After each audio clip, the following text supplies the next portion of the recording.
Now, while peace plans in eastern Ukraine may take some of the pressure off the region, NATO still has plenty to deal with at today's summit in South Wales. For more on their agenda, I'm joined now by Alexander Mirtchev, Board Director at the Atlantic Council of the United States. Dr. Alexander, thank you very much for coming to talk to us. So, of the topics on the agenda, it's a full agenda that NATO has to deal with. This seems to have gone from an organisation where some years ago many were questioning what's its relevance, what's its role in the modern day, and now here it has a very long to-do list, doesn't it? Actually, we are going to see re-engineered NATO after this summit. This is not going to be your usual summit where important issues are going to be decided.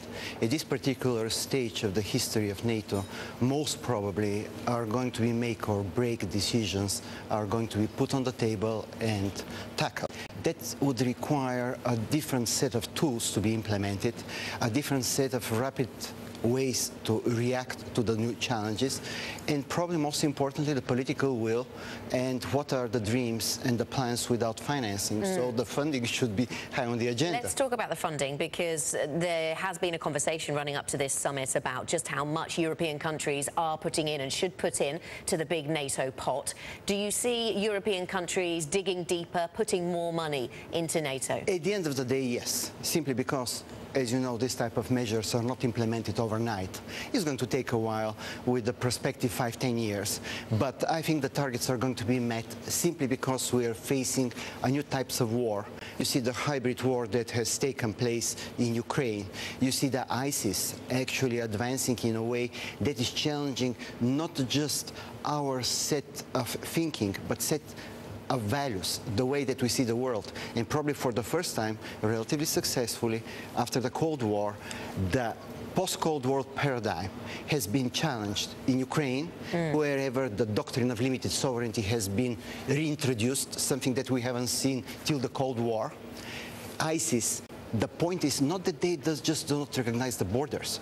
They do not recognize the world order as we know it. And help us understand what is happening in Ukraine right now, Alexander, because yesterday we heard seemingly conflicting things from Yatsenyuk, from Poroshenko, from Putin and his spokesman.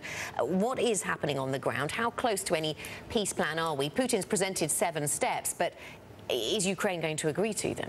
I think that the only thing that we could be certain that everybody's confused, starting with the markets and ending with the politicians. As you have seen yesterday, a simple tweet by Poroshenko moved the markets. How many times you have seen that recently?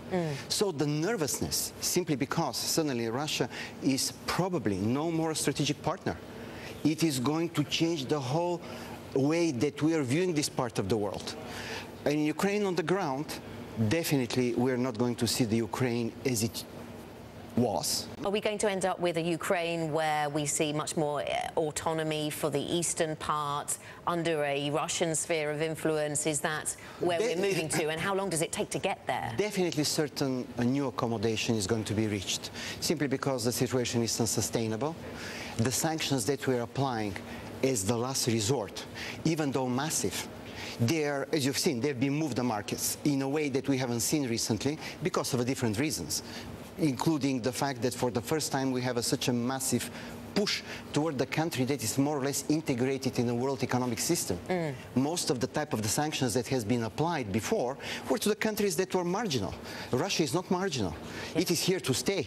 And from that perspective, all the arsenal of tools that we have is going to be played. So mainly, it's not going to be one-tone melody.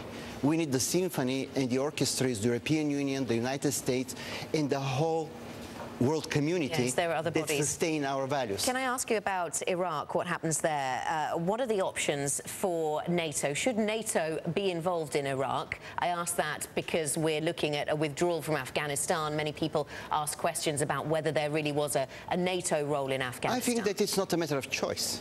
We are going to be involved by default, simply because we could not say, okay, by the way, it's none of our business how we're going to implement such a strategy. The point is how we are going to get involved. And there is different options on the table. Yeah, do we tackle funding? Do we do airstrikes? The funding, the Kurds, arming the Iraqis, in one way or another, controlling the situation on the ground. But let's not forget that the challenge that Iraq is facing at the moment is not the Iraqi challenge.